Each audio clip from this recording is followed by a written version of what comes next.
This innovative YA science fiction novel integrates figures from Chinese history into a futuristic, feminist plot.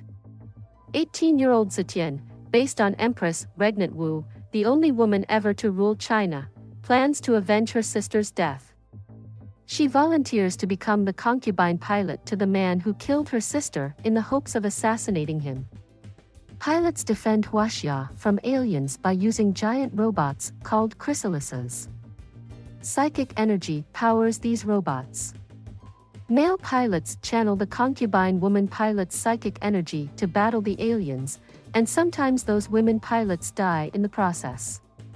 However, when Zetian goes into battle as the subservient woman pilot, she drains the male pilot's psychic energy.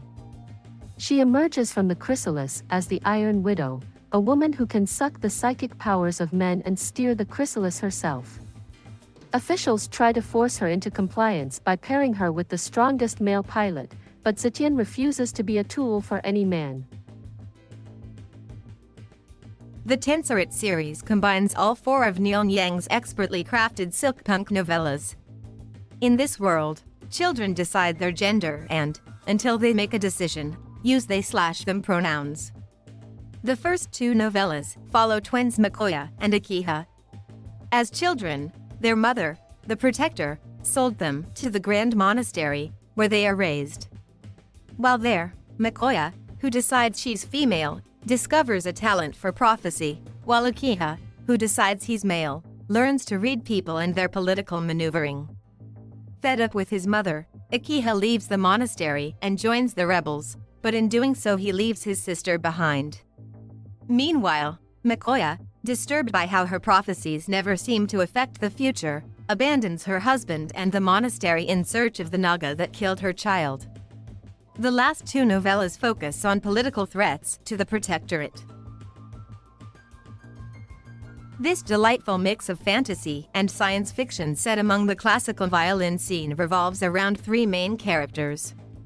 Famed violin teacher Shizuka Satomi, known as the Queen of Hell in the violin world, made a pact with the devil to deliver 7 souls. Once she has, she'll be able to perform her music once more. She's already delivered 6 souls and is struggling to find her 7th. Katrina Nguyen, whose most cherished possession is her violin, flees her home because her abusive family doesn't accept her as a trans woman. She has no safe place to escape to. Lon Tran, an alien starship captain, fled an intergalactic war with her family across space and landed in a donut shop, which they bought and now run. When these three characters meet, they form their own found family, but with the devil knocking, their close-knit community is in peril. The second book in the Scholomance trilogy shows Belle stepping up her game and becoming the most powerful sorceress in the school's history. With graduation approaching, seniors like her need to prepare if they're going to survive. The school helpfully creates a deadly maze to test their skills. However, Belle decides surviving isn't enough. She wants to save everyone in the school, not just the seniors, but to do so, she needs more than powerful spells. She needs to be likable and earn everyone's trust. Meanwhile, Elle's mother has smuggled in a note that warns her to stay away from Orion, but teenage hormones outweigh a mother's warning. This second book is as compulsive a read as the first. As a warning, it ends on another killer cliffhanger.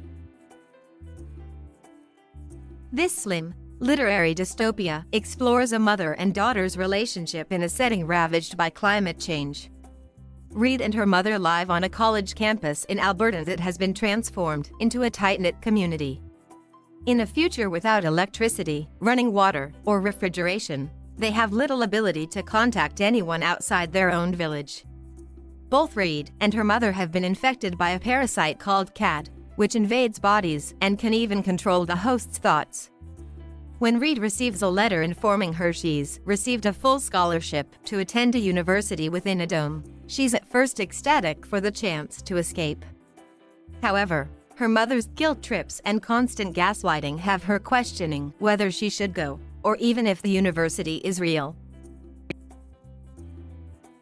This first book in a new YA historical fantasy series set in Victorian London gave me The Dark is Rising vibes, though with much denser and more complicated world building.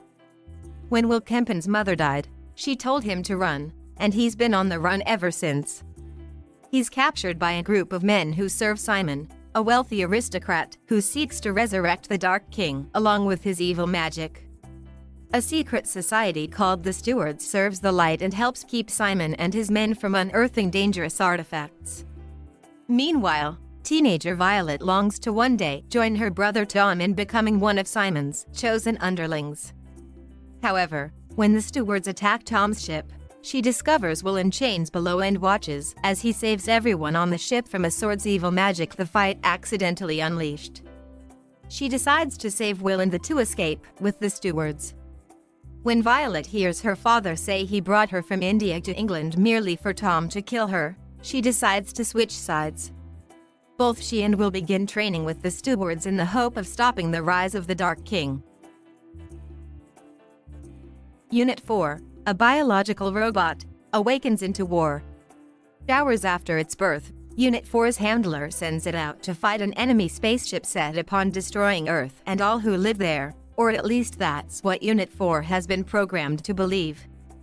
However, when the enemy captures Unit 4, it finds a group of what it assumes are robots calling themselves humans, and they refer to Unit 4 as a human and dub it Aimsley.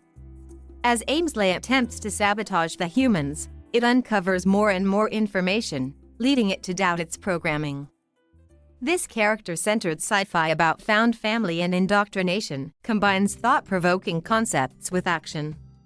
While it works well as a standalone, I'm hoping for a sequel. I listened to the audiobook engagingly, narrated by Hayden Bishop. This playful feminist novella retells Sleeping Beauty. Zinnia Gray is a contemporary Sleeping Beauty who has a rare, fatal disease. No one with it lives longer than 21. On Zinnia's 21st birthday, her friend Charm throws her a Sleeping Beauty surprise party, but when Zinnia touches the spinning wheel, she's thrust into another dimension and another Sleeping Beauty story. Zinnia doesn't know how to get back to her world, so she decides to help this Sleeping Beauty break the curse. As the two work together, Zinnia finds herself attracted to the other Sleeping Beauty. Accompanied by Arthur Rackham's original illustrations, this quick read is a must for fairy tale readers.